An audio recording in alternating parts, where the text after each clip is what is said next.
Our bell work starts with this factoring job, and hopefully you can recognize what's going on there. Hopefully you recognize a to the third minus b to the third, and you go ahead from there.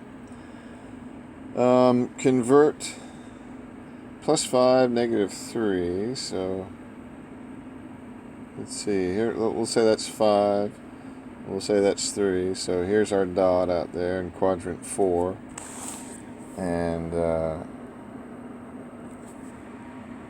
okay, so there's our triangle, our right triangle, and we're interested in this angle, but for right now we're going to focus on this angle, and we're going to say if this side is 5 and this side is negative 3, what's the angle? So we're going to say tangent minus 1, arctangent or inverse tangent of 3 over 5. We pretend like everything's positive when we find the angle.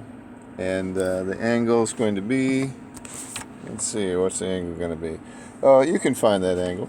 And when you do find that angle, this is going to equal theta. Then you're going to say sine of theta, whatever that angle is, now that you know it, is equal to 3 over the hypotenuse. We'll call it c. Okay?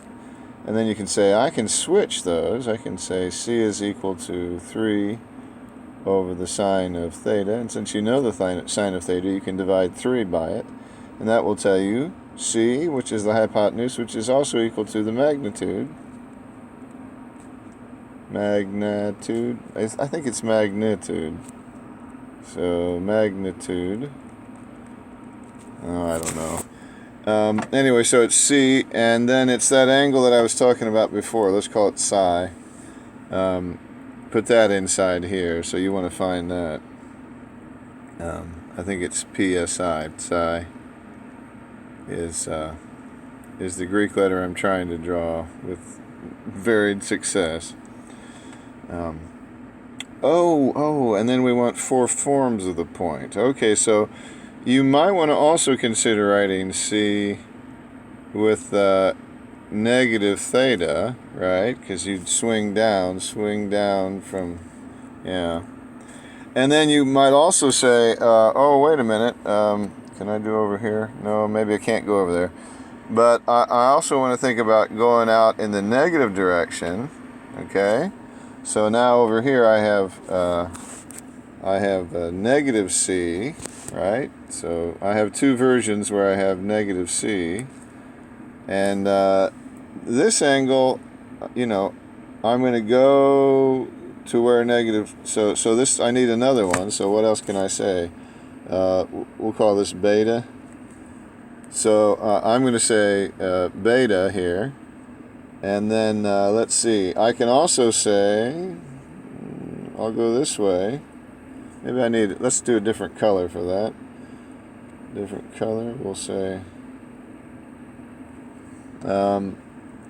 and we'll call that, what should we call that? Gamma. We'll call it gamma.